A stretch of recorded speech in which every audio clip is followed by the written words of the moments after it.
God almighty, I just ask one thing. Just make sure my heart right, and I got good intentions. Amen. What's your price?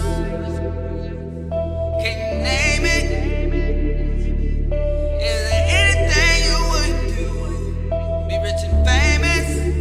Man, anything that come easy, trust me, it won't last long. You gave it to him too easy. That's one reason it ain't last long. So without further ado, let's get into the damn questions. Are you recording? All right, that's it. No, it's different this time. Let me tell you something. You know, I've been rapping for a little over 10 years. It's my life. I also, like how Higgy was talking about, I also am very open about my recovery. I don't care who knows. You know, I'm proud to be who I am. Amen. You know, and I just am. I'm fortunate to be here. I'm fortunate to be alive. I'm fortunate to be clean. I should not be here, like many of us, like all of us. So I really just recently have been trying to spread like a message of hope and let everybody know that like anything is possible, because like I know for like many years, like I didn't believe that I could get and stay clean. Like it just wasn't possible, you know, and but now it's crazy. I live such an amazing life, you know, and it is all a direct result of like not putting a chemical in my body, having a relationship with God, and like practicing in 12-step fellowship. So for anybody that's listening or watching, I want you to know, because people ask me every day, like, how do you do it? Like, how do you stay clean? Like, how did you quit? How do you stay quit? And that's exactly it. I completely changed everything in my life, and I'm sure we'll talk about it more tonight as it goes on. All right. Yeah, absolutely. One thing I was thinking of, and I'll get into the unity part, but one thing about your song, right, that I've been, you know, telling people that I've discussed it with, I'm always skeptical. You always use the term recovery music, right? I'm always skeptical of, it almost seems like being an addict to something is kind of trendy at this point, right? So when I hear songs like that, you know what I mean? I'm always looking at it like, but is he really an addict? You know, like Logic, for instance, that the 1-800 song, whatever it is. I don't know. I just don't believe him, right? But the reason I liked your record so much is because you were using terms that I was familiar with, you know, like plunger and so on and so forth. You know, that if you didn't live that life, you may not be as familiar with for the most part.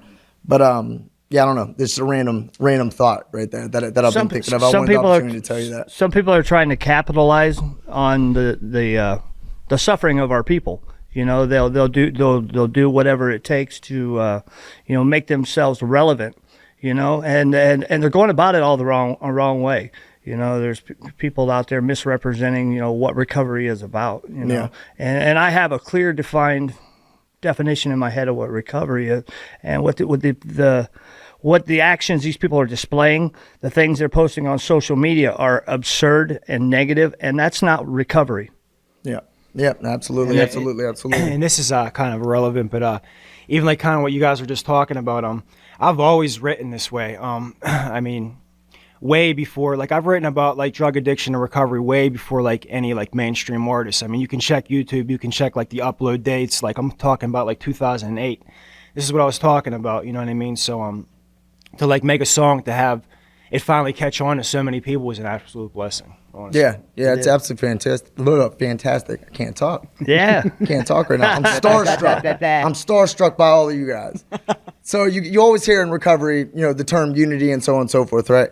And you always hear that you recover for yourself, right? But I almost wish that in the early stages of my recovery, someone would have reminded me, you do it for yourself, but not by yourself. Absolutely. You know, for the most part. See, I should get that put on a shirt or something. You know, and you always hear the cliche power in numbers, right?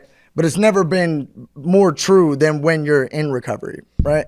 So I was happy to see every one of you guys, because when I started doing the vlog, I had no clue there was anybody else, you know, doing anything. I thought for some reason I was unique in some respect. I'm gonna come out, I'm gonna tell my story. You know, no one's done it before. It's gonna be mind blowing. Hey, you're unique, bro. Yeah, and then here you come and you come and you come, and I'm like, all right, this is nonsense for the most part. But I've never been more happy. I almost look at it as like the media arm of recovery. You know, recovery music, you know, your story, but what inspired all of you, right? See, I did it because obviously I wanted to help people. I thought it'd be unique, thought it'd be an interesting way to go about it, right? But all of you were doing something unique. So starting with you, you know, what inspired you to want to come out, Tell your story. So my story is very different in the fact of I graduated third in my high school class. My parents were awesome. You know, I had the world at my feet. I didn't drink, touch a drug in high school. Graduated a virgin, you know, full scholarships to college. Had my first drink in college, had my first DUI 3 months later. So I came from that house where I was definitely against drugs, against drinking. My father is an alcoholic. I never wanted to grow up to be like that, you know, so I have some memories of that growing up. And so my story is like I was up here and then I fell and then I brought myself back up and then I fell again. So they were as a result of choices I made, but I was also very naive growing up. You know, my father is now 85, my mom is 76. I was a little bit more sheltered. I didn't have brothers and sisters. I didn't go to parties. I wasn't around that lifestyle. I am very blessed. Like, I've gotten chances to travel all over the world. I lived in London for 6 months. I did a study abroad program. I had horses. You know, I showed equestrian. I was a professional champion equestrian for years. I have a very blessed life, and I want to give that to somebody else. I see so many people that have been like, wow, I used to shoot up with my mom, or, you know, my dad used to rape me. Like, I hear these stories, and those are hells or bottoms that I haven't been to. I've had my own personal hells, and there's always another bottom that I could hit. Like, believe you me, I can go lower, and I'm not talking 6 feet under. So I see other people that, you know, I get to travel and fly on planes all the time, and I get people that message me, they're like, oh my God, is that what it looks like from the window of a plane? And like, my heart breaks because I just want to put everybody in a bubble and take them all with me and be like, this is what living is about. You know, you can make those choices to go and live your dreams and do what you want, you know. And I had a girl message me. She's like, I'm 40. I want to go back to school, but I'm scared. She's like, I'm too old. I'm like, you're not too old. I'm like, go get it, girl. Like, go to school, you know. And I've been very blessed where I can, you know, talk about the finer things in life, but then I can also tell you what it's like to shoot up with muddy water and, you know, rob from your father and almost slit your throat or somebody else's to get high because you're dope sick. So I've been from A to Z, and I've experienced all the hells in between. And I share what I've been through because I know it could help somebody else maybe not walk down that path.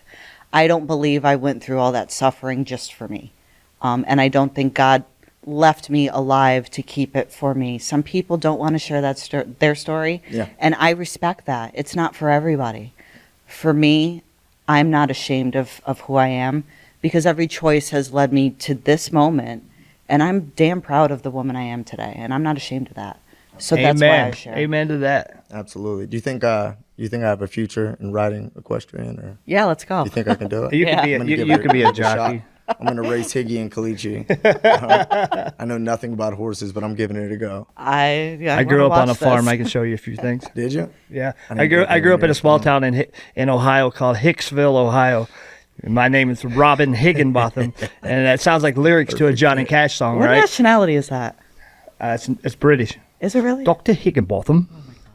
Do that one more time. Robin Higginbotham from Hicksville, Ohio. Have you been practicing that? No. How many years have you been doing that? It's part of my stand-up. I said that the other day. I'm like, everything sounds so much better in a British accent for some reason. It It just sounds sounds smarter. more convincing. I sound smarter than what I am, actually. Yeah, I don't know what it is about the accent. Just sounds more convincing. Anyhow, what inspired you, sir? I came to recovery late. You know, I've only been full-on working a program of recovery for 4 years. And what inspired me was, you know, on Facebook, social media, I saw a gentleman speaking in his hometown to a large audience of people. And he was telling his story, and he was being very open about it.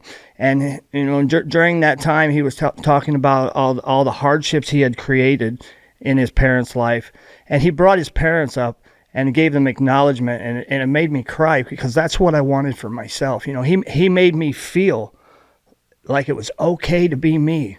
It was okay that I made those mistakes as long as I do something moving forward.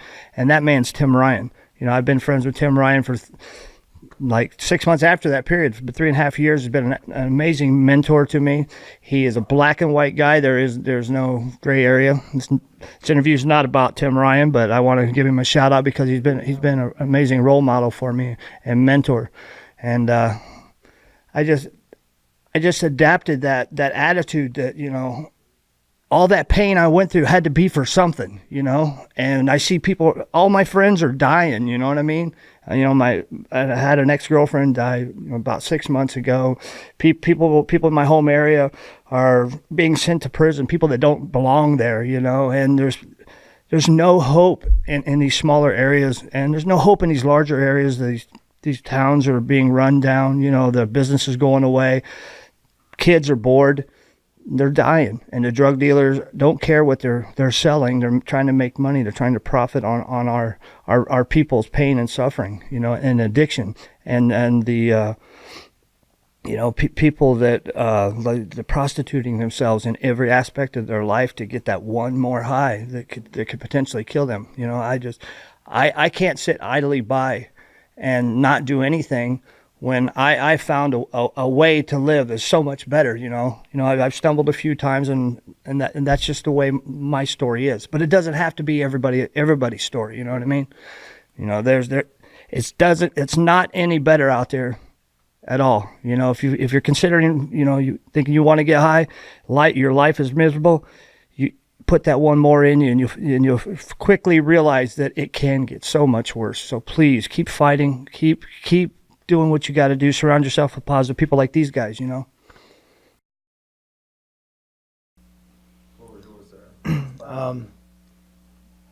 Honestly, in the beginning, when I first started making music, you know, no one like taught me, like, no, I didn't like follow anyone's steps. Like, I just started writing, and just from like the gate, I was like, I'm gonna be as honest as possible. And you know, and by doing that, I felt like a sense of freedom. And honestly, it's almost been like a term of step work, honestly.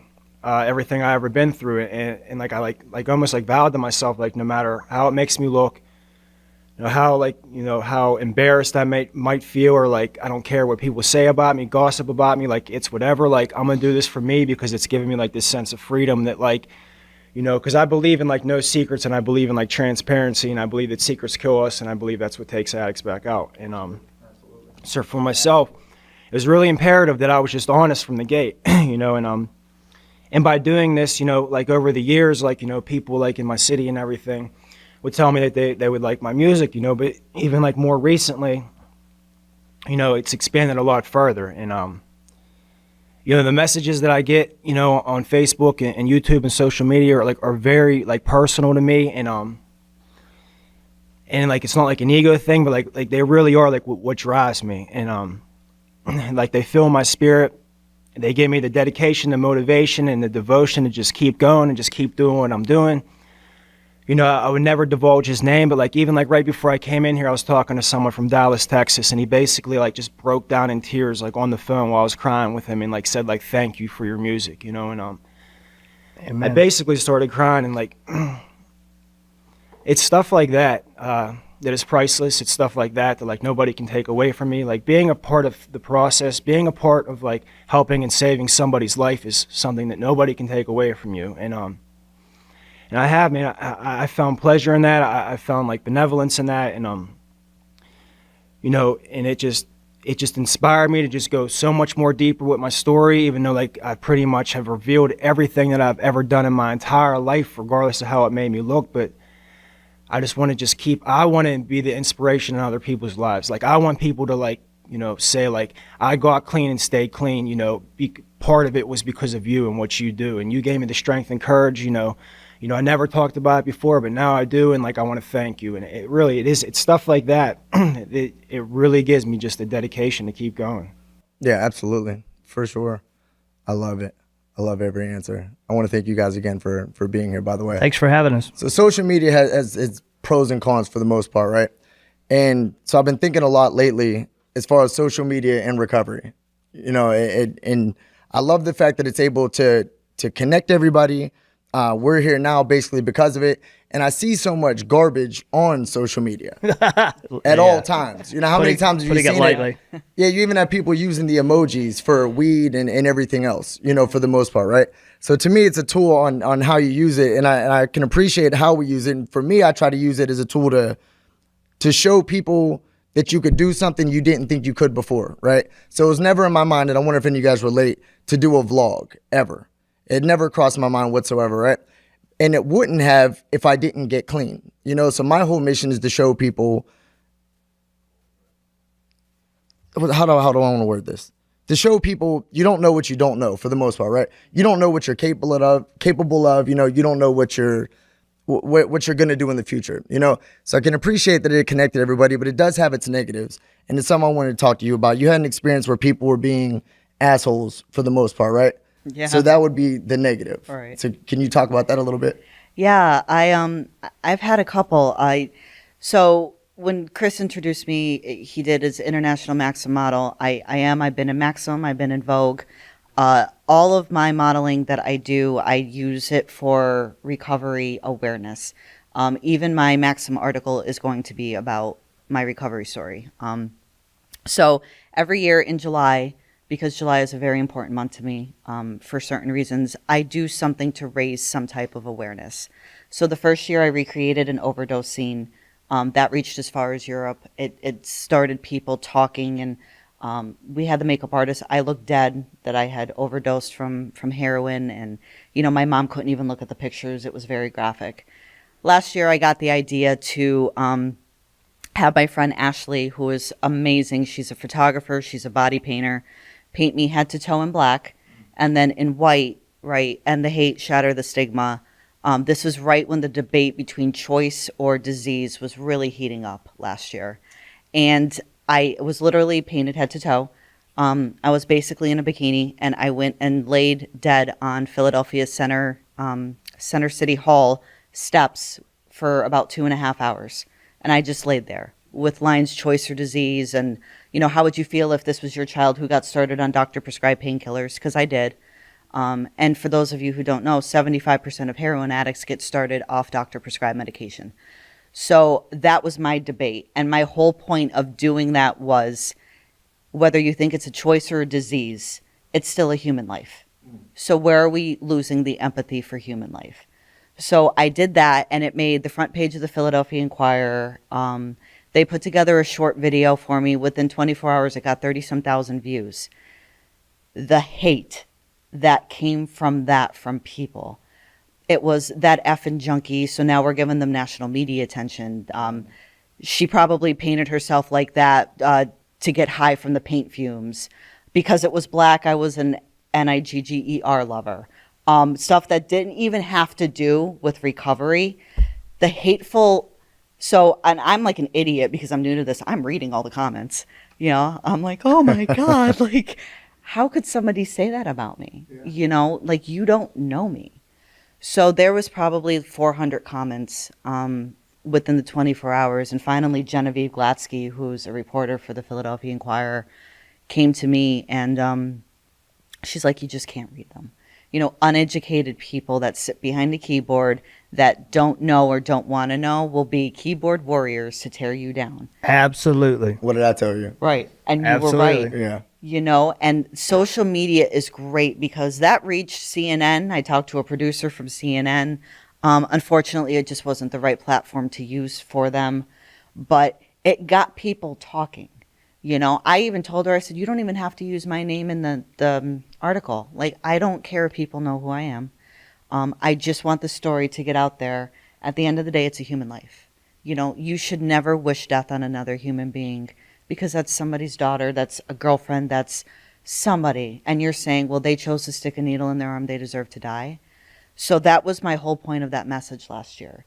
So it was great in the fact that it got out the message that I wanted it to get out, but I took some really hard shots.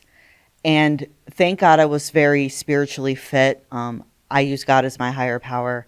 I'm very still tied in with the Salvation Army. I haven't been to church there in a while. I'll be honest. This is an honest program, but I still have all the values that I learned there. And I don't think if I was in the right frame of mind, I probably, like, I got depressed for a week. I didn't get out of bed. I was like, I'm a scumbag. I am that junkie. You know, and I had another situation happen yesterday where just extreme hatred can come from another person's mouth for no reason. And then I have to remember I'm powerless over other people. I'm powerless over what comes out of their mouth. I can only stay on my side of the road and do what I have to do. And at the end of the day, my message is still my message. Like, I have a purpose, and that is to help people learn from my mistakes. Absolutely. You know, that's where it's like evil and good, social media. When you were telling me about the hate in the comment section, and I told you that what I had in my head when I was imagining, Yeah. you know, Bob that works at the mill, who the fuck knows what state, you know, typing like, oh, she's gonna respond to me, so Yeah. one way or another, you know, Right. you know, if he would have said like, hey baby, and you just sent us, you know, said nothing, you know, so he just sends the most hateful shit he could possibly think of. So that way, if you respond with anything, he can go to the mill and be like, guess what? Got a Maxim model. She responded to me. It was pretty much going out. You don't believe me? Right here's her name.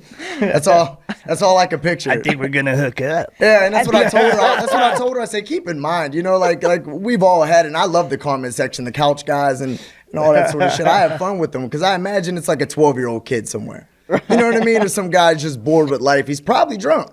You know, Right. just typing some nonsense. Why not have fun with it? 40-year-old with a 14-year-old mind. Yeah, you Yeah. know, at the end of the day, who knows? You know, there's trolls, but yeah, you can't let it get to you under any circumstance. Absolutely. I'm learning that. Yeah. Just send them one of those, what is it, the eggplant emoji, and just let them decipher it. Just let them figure it out. The big purple Yeah, thing. there you go. Just send that to them real quick with like some lips next to it, you know, and a wink. You know, that'll get the point across. I'm going to start doing that. Give it a go, I'm telling you. Give it a go. It's a good strategy. Man, I absolutely admire you. I really do, because you're like you're the you're symbolic of what a strong woman in recovery ought to be. Thank you. You know, you have some amazing accomplishments. All of you do. You know, and I found for myself that social media is a double-edged sword. You know, when you are transparent and you have a good heart, you're empathetic. It's great, you know, but there's haters out there, you know, and you know, I've been attacked on social media as well, you know. There's a couple social media slander campaigns, smear campaigns, you know. I weathered the storm, you know, due to the fact that I had a very positive support network around me. You know, I have my admins that picked up the slack for me when I went MIA. You know, when I didn't misrepresent myself, and I'm very proud of myself for that. And you know, people think that just because we talk openly and we put ourselves in front of a camera or a microphone that we're some sort of celebrities, you know. And I'll tell you what, Facebook fame and $2 will get you a cup of coffee. Not at Starbucks. Not at Starbucks. You know, we just found our voices. You know, that's the gift in one of the many gifts of recovery is I was able to find my gift. I'm able to express myself in an intelligent manner with compassion, but that's one side of me. There's the other side of me too, you know, that I try to keep at bay because I come from a very dark background, and that's the guy I don't want to be anymore. So I keep putting out positivity.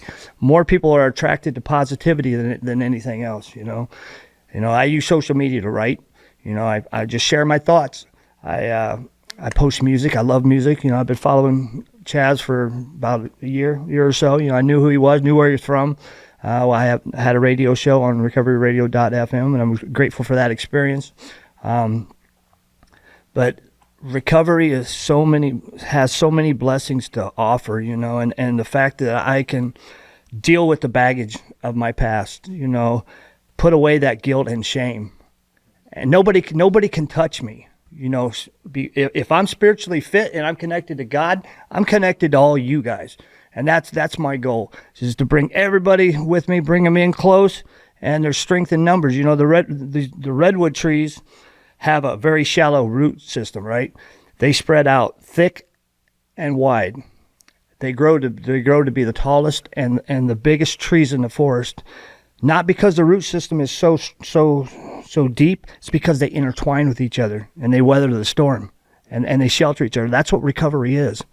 You know what I mean? That's a great analogy to me. You know, by myself, I am nothing. With you guys, I'm part of something really great. You know what I mean? I love recovery. I love recovery people. You know, today I'm in a good state of mind and body. I can love other people. You know, and I can show up in my own life. I don't have to play a role. I can be who I am, and I can hold my head up high. You know, I keep my head up and my chin down. I pray. God keeps me alive.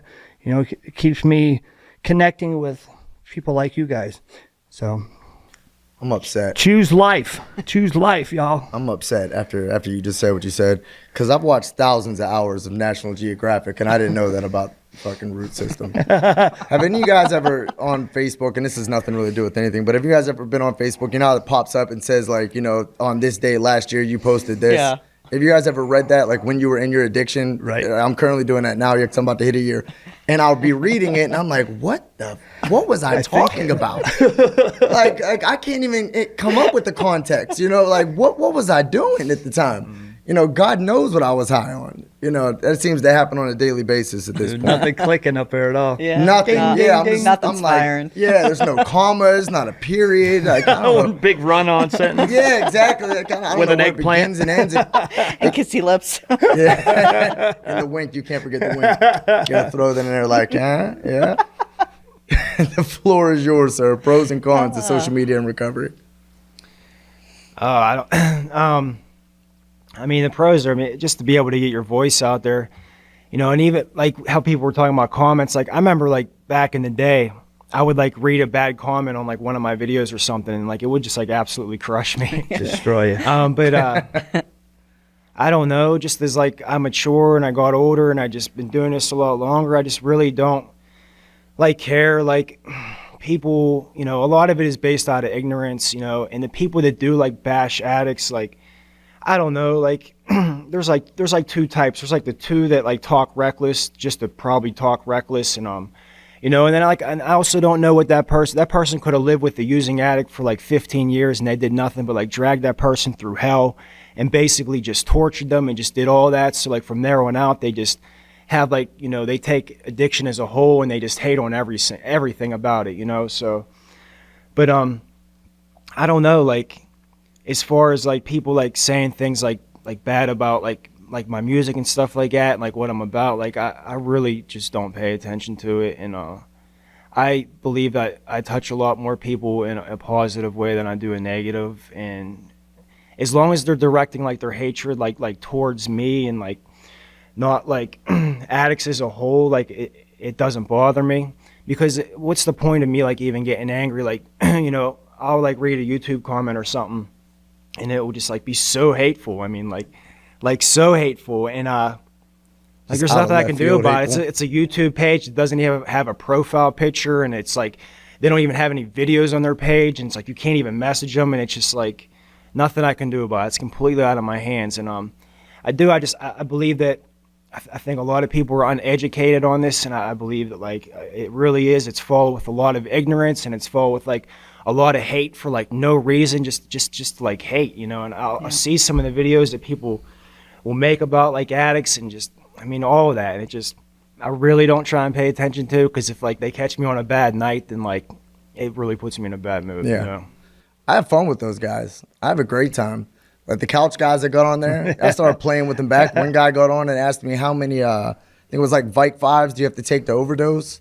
I told him Google will probably know. I mean, I'd imagine, you know, for the most part, it's where I get all my information from.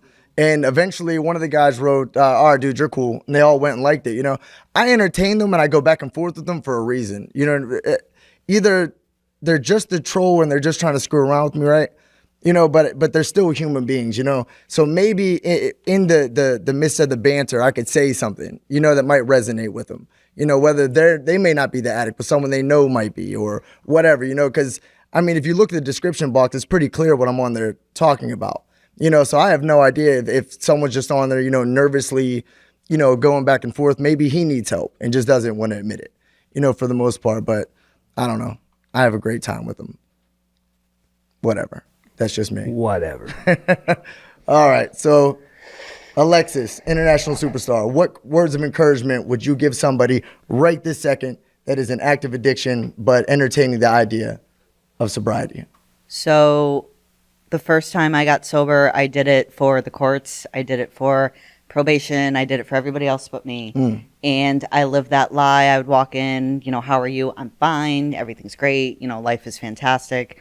And when I had to have my hysterectomy and I fell apart, You know, that was my reservation to use. When I found out I had to have surgery, I started smoking because I knew I was going to be getting painkillers. Like, I already made that decision. If you're thinking about getting sober, my biggest fear, because I started drinking right before I turned 18. And then when I actually got sober, I was 32. Like, for real, for real. So my whole entire adult life, I used and drank. My biggest fear was I'm not going to have a life. I don't know what I'm going to do without, because everything I was either high or drunk. I went to the drive-in, I had to have beer. I got up, it was just, I couldn't live without anything. Absolutely.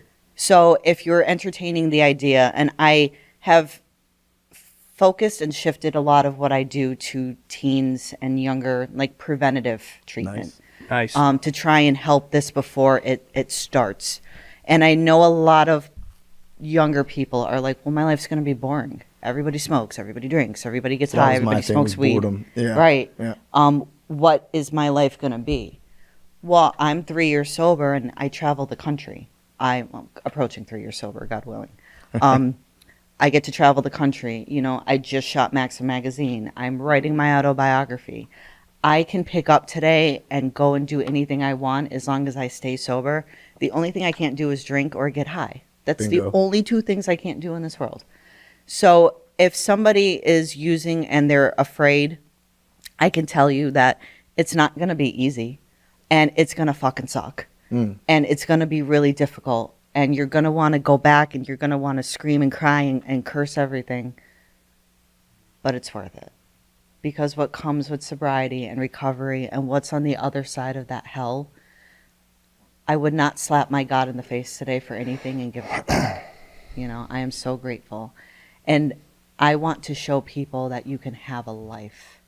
Like, not just existence in recovery. You can have a life. We were talking about that before. Yeah. You just want to go and do everything just to do it and say, Exactly. if you want to wake up and be a basket weaver, like, you can go be a basket weaver. Exactly. You And that's know? what I love about social media. You could put that on display. Yes. You know, not just say it, not just go and tell someone you could do X, Y, and Z. You know, my whole thing is I want to actually go do it. Do it. You know, Show people. I'm not the most attractive guy in the world, but if I could somehow be a Mark Wahlberg underwear model just to show someone else that it's possible, then that's what I'll do. You know, for the most part, I love people like that. You know, what are you going to say over there? Does sober mode have underwear? Never mind sober mode in their underwear. All right? Never mind. Sober mode underwear. Why is that? With a panda. The light's on you. Spotlight's on you. Go. Spotlight's on me, you know. I should have reduced this down like 5 seconds or less. I love you, bro. You're awesome, man. My man. Thanks for having me here. Absolutely. I'm having a great time. You know, nothing I ever got easily did I ever appreciate. You know what I mean? Nothing. You know, I've stolen a lot of things. You know,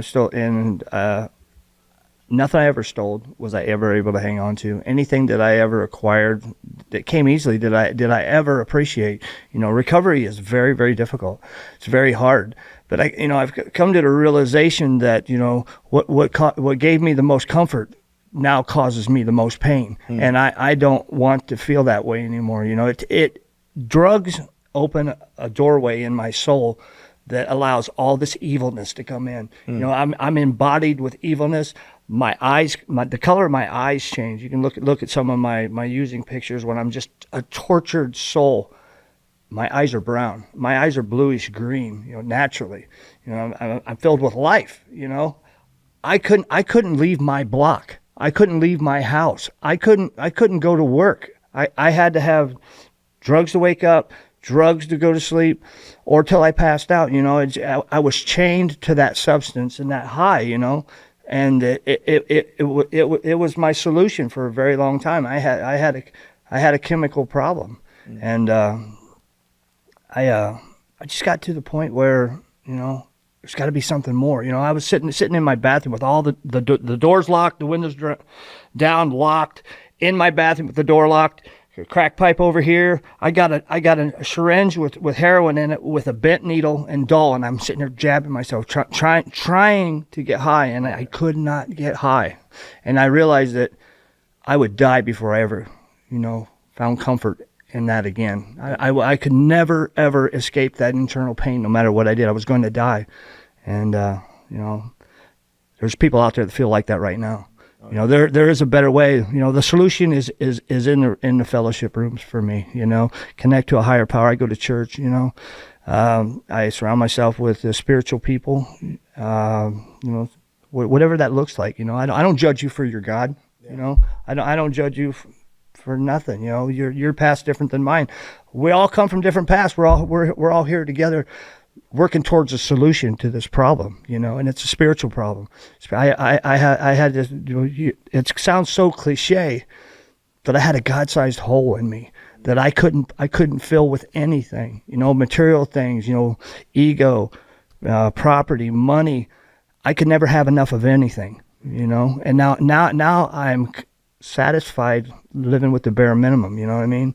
Because I don't need all that to give myself value. You know, I get value with the interactions that I have. I dig the concept of unity, family, recovery family, you know what I mean? Camaraderie, brotherhood, fellowship, all of that. I dig that because that's where my strength comes from, because I fall short a lot. I'm rambling, but... Oh, no, you're good. Please continue. I've said the same thing before. You couldn't pay me to do drugs again. Couldn't pay me to, you know, because the consequences, it's far more than I'm willing to bear, you know. But the whole thing is, right, a year ago, you wouldn't have caught me saying that. You know, I would have said something along the lines of, you couldn't pay me to be fucking sober. Right. You know, what's the point in that? What's the fun in that? Yeah, tell me if any of you've ever said it. Yeah, like sober, right. Like that's boring. You know, that's beyond boring. You know, and that was just my mindset, right? So I did rehab 3 times. First 2 times I found an excuse to leave. And then the 3rd time going in is when, you know, it hit me that I had to change my perspective on everything. You know, not just go in here and they're going to fix me somehow, you know, but actually change the way I thought, because that's where my head was. You know, the polar opposite of, you know what I mean? You couldn't pay me to be sober. What do I have to steal, pawn, you know, lie, whatever the case is, you know? So it just shows the shift in perspective that's possible, you know, for anybody. So if anyone's listening right now or watching right now that is in active addiction, you know, that mindset can shift. You know, you may think that, you know, yeah, you're buckled in with that thought, you know, like, I'll never be sober. That's just way too boring. You say that, you know. You get further away from that last usage, and you experience some sobriety and some clean time, and you start seeing the rewards. Exactly. Absolutely. And it's an addiction in itself. I want more of that. I want that natural feel good. You know, I want to feel good about myself. I want to surround myself with guys like him, women like him, her, and her. Yeah. You know, just because I see them doing really cool things. They're touching people's lives, and I'm like, I want to emulate that. Right. I want to be like that. Not like them. I want to feel like that and have that effect on people, you know. Yeah. That, you know, you can overcome anything. You know? Exactly. You know, I had to go into a sheltered environment in treatment because I couldn't get clean and sober in my own backyard, because right outside my door was everything that I was fighting to stay away from. So, you know, detox and treatment is part of my story. I needed that sheltered environment, and if I'm here to help anybody get into that environment to the best of my ability, and I know we all are. You know, we all want to help people. You know, experience what we got. You know what I mean? Absolutely. I think people would be shocked when when they actually live it and get to see, you know, where that switch in perspective will bring you to. You know what I mean? Like the fun that you can have in recovery, right? You know, and a lot of it's, what do you do once you're recovered? I think that's a big fear for a lot of people. You know, if your mind is so wrapped up in doing drugs that's become your identity, you know, then a huge fear comes with, well, what the hell am I going to do without them? You know, who am I going to be then if this is what I am now? You know, especially I was fine with being considered the drug addict. You know what I mean? That's just kind of who I was for the most part. And now it's all switched. You know, I'm shocked every day that I'm where I'm at now, sitting with all of you guys, you know? And so that's just something I would definitely tell people. You know, the fear, it's realistic. It's unwarranted though. You know, the reality is you'll have it, you know, but it's an unwarranted fear. That's something I would strip from people, that mindset. You know, like this isn't who you are. Even if you're playing in the NBA, you know what I mean? Being an NBA player is not who you are. You know, those guys retire and go do something else. It's the same thing here. You know, for the most part, you can do anything you want if you're clean and sober. Anything. As long as I don't get high today, I can do and be anything that I want, except for a rapper. And an underwear mom. Oh, I think you can be a rapper. You know, My man, he'll square you away, I think. that song, My Whole World, that I want to feel like he talks about when he raps that song, because I've got that pretty much memorized, you know, how he talks about his baby girl, you know, and that's a blessing, you know. He I don't want to keep taking up all the time, but You're you know, good. You're good. I admire the crap out of this guy, because he can put feelings into words, and I feel it in my gut, you know, like the 19 Days Apart, amazing album, you know, and you can tell people what that's about. You know, I'm honored to know you. We have some projects, you know, in the future coming up, and the Recover or Die tour, which will be happening this summer. Good plug. The plug. RecoverOrDie.com. Register your cities for help, treatment scholarships. Shout out Tony Ray and Showbiz. But back to the lyrics, man. He was talking in one of his songs. Was talking about, you know, getting high and staring at the door for hours on end. You know, in that paranoid frenzy. You know, and they're coming. They're coming. Who are they? Who are they? Yeah. Just wasting time in that altered state of mind, being not productive at all. You know, I don't got time for that no more. Yeah. Nobody does. Life's short, bro. I spent over half of my life in that state of mind, accomplishing nothing except escaping. Life's so much better clean and sober. I'll pass. You got kind of amped up. I'm like, he's gonna break the mic. He's gonna break the mic, and Kevin's never gonna forgive him. Life is really good, man. I feel with the spirit. You know, you guys are feeding off your energy. That's what recovery does to me. Yeah, I love it. I love your energy, sir. The wordsmith himself with the Timbs on. I don't know. I mean, if there's anything I can say to anybody that's in active addiction and thinking about like getting clean and sobriety, is that you know, I can only like share my experience. I was so spiritually broken, and I wanted to die every day. I had a death wish. I truly I had no self-respect. Like, I lived in dereliction. Seriously, like, my life was at rock bottom. And, you know, for myself, you know, to get clean, like how Higgy was talking about, I had to go to detox, and I had to do treatment. You know, it's part of my story.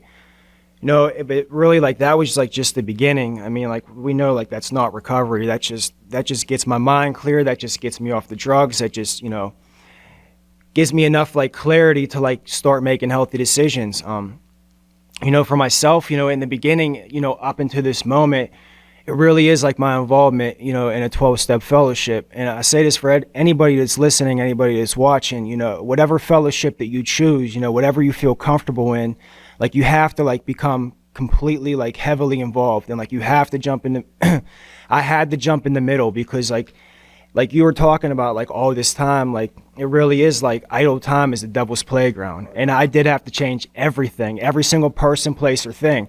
And see, all I used to do is I used to steal constantly, and I used to commit crimes, and I used to just do all this bad stuff. So when I came home from rehab, I literally was just sitting there like on the couch, like, okay, like, well, what am I supposed to do now? Exactly. I had no idea that I had dreams. I had no idea I had aspirations. So, like, all I knew was like this criminal way of life, and you know, and shoving needles in my arms. So I was clueless as who I was, you know, like what kind of clothes I wanted to wear, like what kind of, I mean, I knew nothing about your myself. identity. I really didn't. And it wasn't until like I would start going to meetings, I would start meeting people, you know, exactly like me, and I would hear other people share their stories, you know, and through all this, and like by getting a sponsor, and like, and through like, you know, finding like about myself, like through step work and just prayer and just literature and just and helping other addicts. Like, I'm telling you, all this plays such a huge role in why I am the way that I am, and like in my recovery. It's so many different things that I know I don't do all these things on a daily basis. Like, at times, trust me, I'm very stagnant.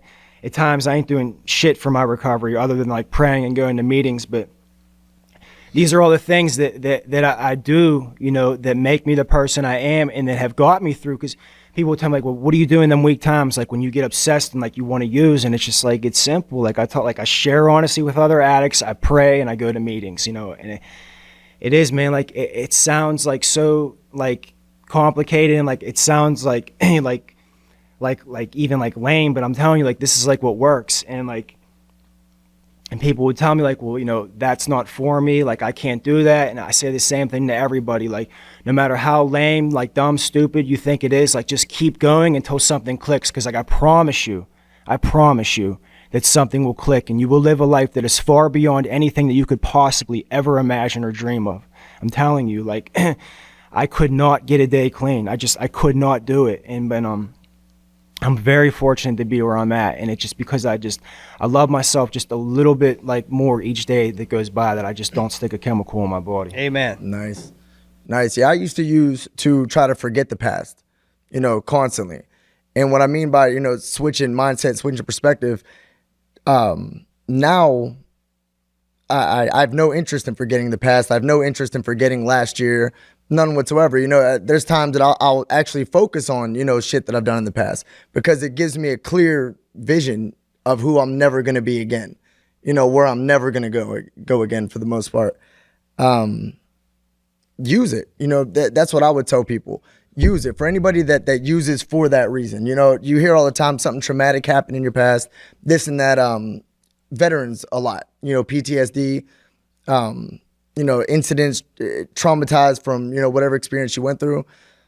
I just tell people to use that, you know, use past experiences. Look at who you were when you were doing these things, you know, and realize who you're not going to be again, you know. Use that pain for fuel.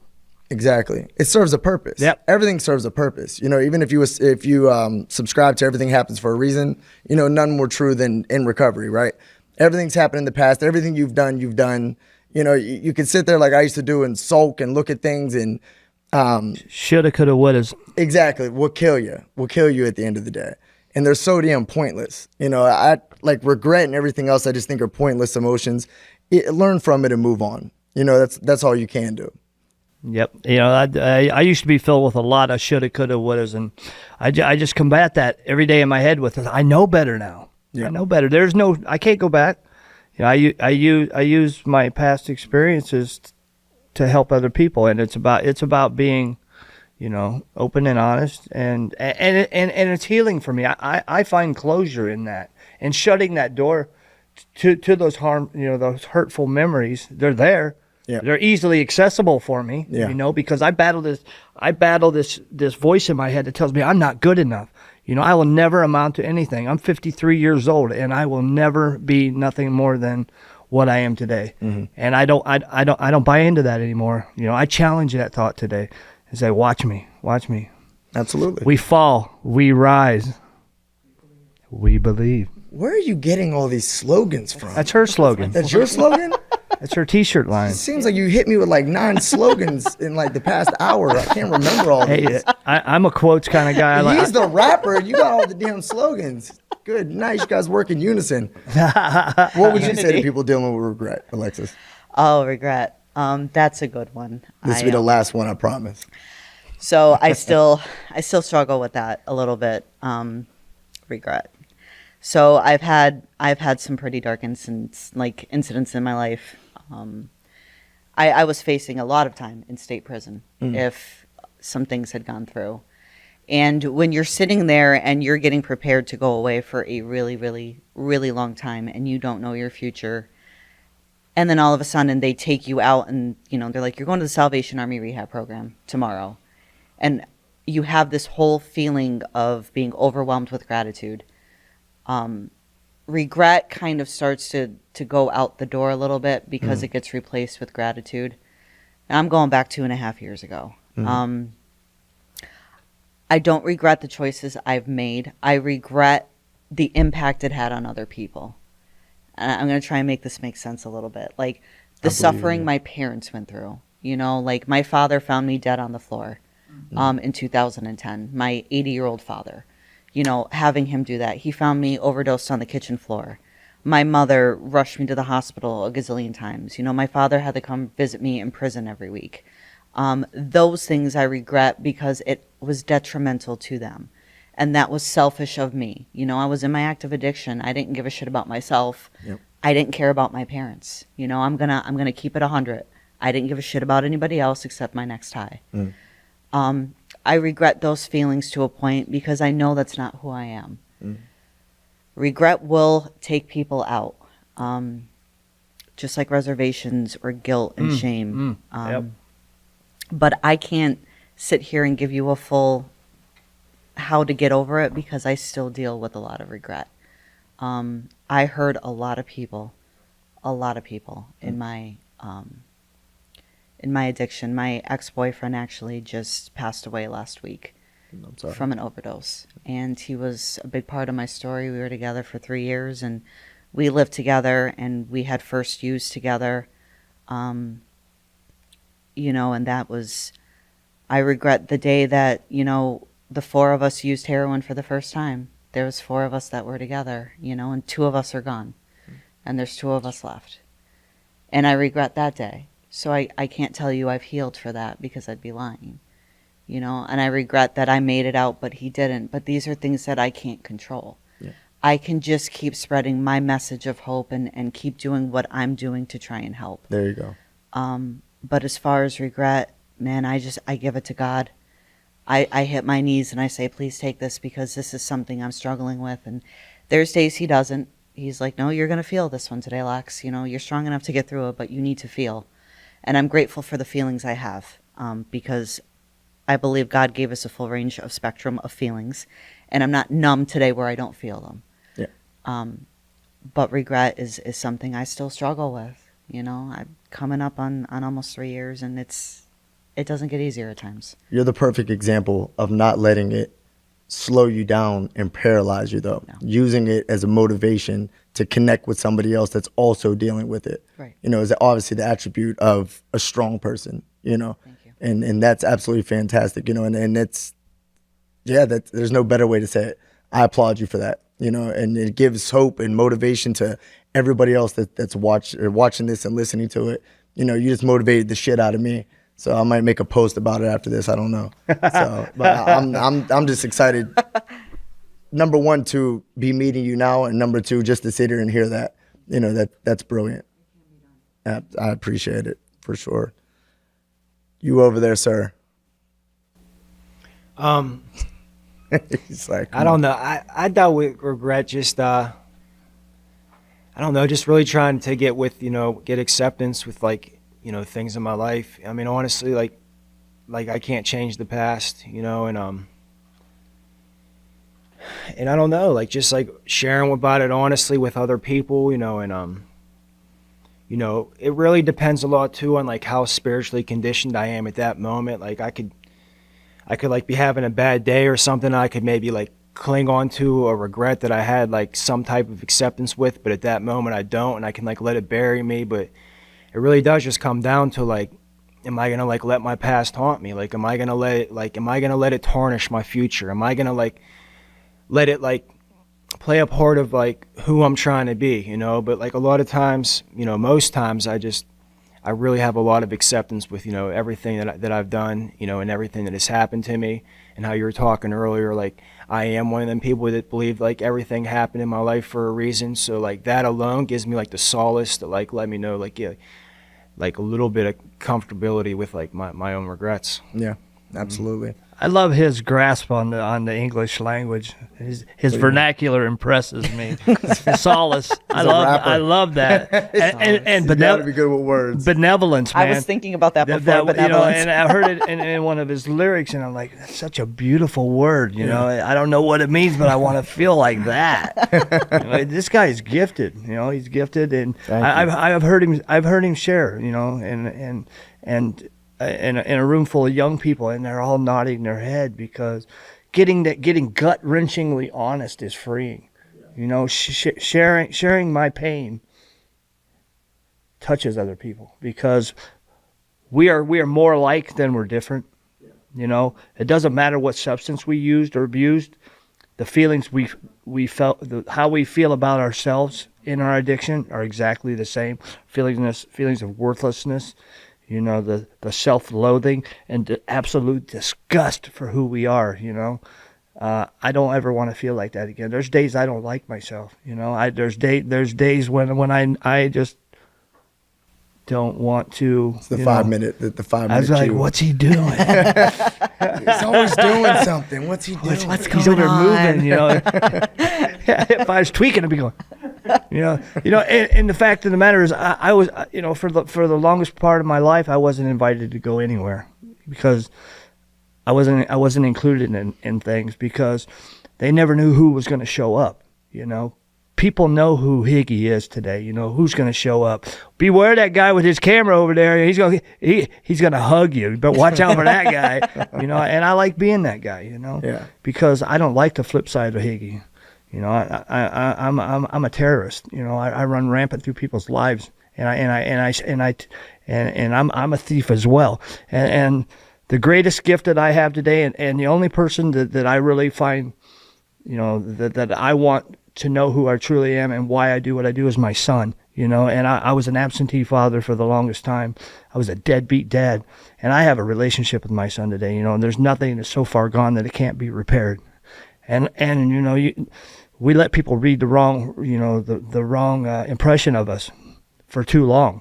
Let people know who you really are, man. Get clean and sober. Purify yourself, get connected, get plugged in, and you can do amazing things. I truly believe that anybody can have a life of purpose and have some tranquility and serenity in their life and have some amazing friends and loved ones in their life. You can have so much more than what you do right now.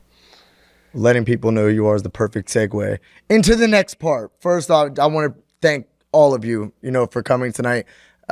Traveled, a good distance, every one of you, except for this guy, and kind of you, to a certain extent. Green Tree, right? I heard He's right across the bridge. He's across the bridge.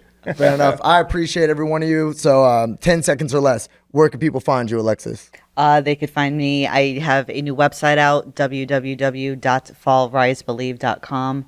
I'm doing motivational speaking and stuff like that. I just quit my job at Nissan to do this full time. Book her. Yes, Book her. I did that proverbial leap writing my autobiography. Nice. My Instagram name is @soberfitchick, CHIC. There's no K, so you can follow me there. And then my Facebook is Alexis Johnson. I'm friends with Chris Knight, so you can find me there, and that's how you get in touch with me. Absolutely. Perfect. 10 seconds or less, sir. Higgy. Robin Higginbotham on Facebook. No more heroin. Higginbotham, like 2 words. We'll put it in the description box. No more heroin.